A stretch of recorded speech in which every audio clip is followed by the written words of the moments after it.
quickly, how would you describe the team's energy before the final game ahead of the break?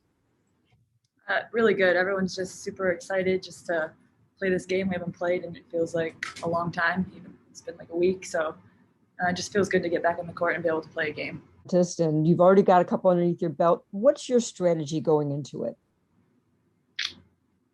Just try to be relaxed, not take it too serious, but not so relaxed to where you don't even care about it. And just finding a good balance, and I think the key is just to make a few on your first rack. So that's just my goal, is to make a few in the beginning so you feel confident and not too much pressure to make everything at the end. So that's kind of my mindset going into it. How much preparation do you actually do for the 3-point shootout?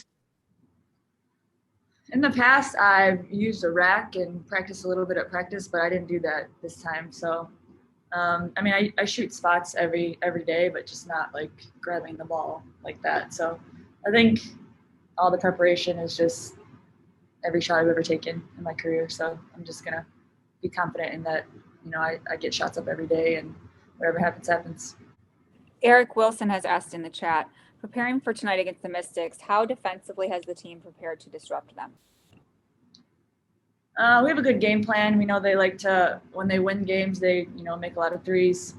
Obviously, Atkins and Tina play really well when they win. So those are kind of our focuses, to defend them well and make sure that they don't get off from the 3-point line. So we've been talking about that a lot this week in practice, and obviously focusing on ourselves a lot too, because on offense, if we don't play well, that's kind of been an Achilles heel for us. So just working on, a little bit of everything, having a complete game tonight. Upper Pursley, we're excited to have you. We'll start with you.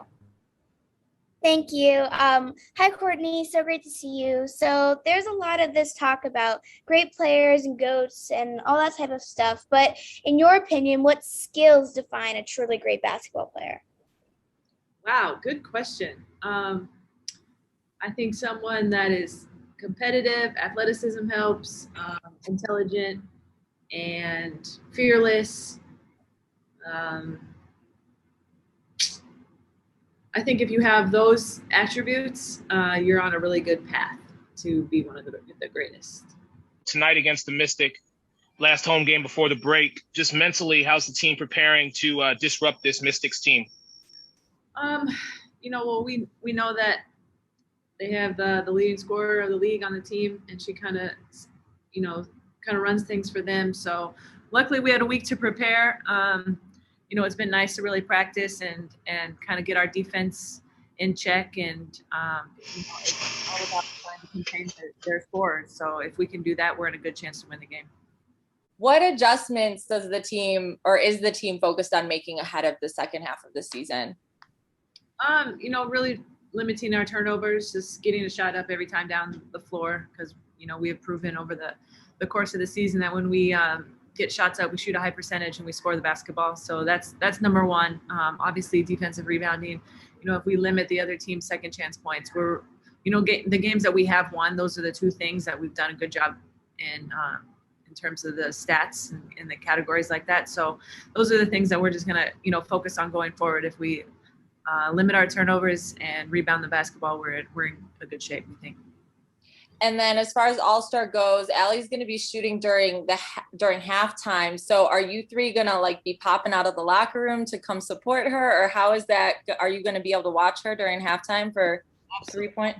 We'll be there. We'll be there supporting her on. Usually at All-Star, you don't go into the locker room at halftime. So, okay. But even if we did, all three would be out there. Sorry, coach. We got to support Allie.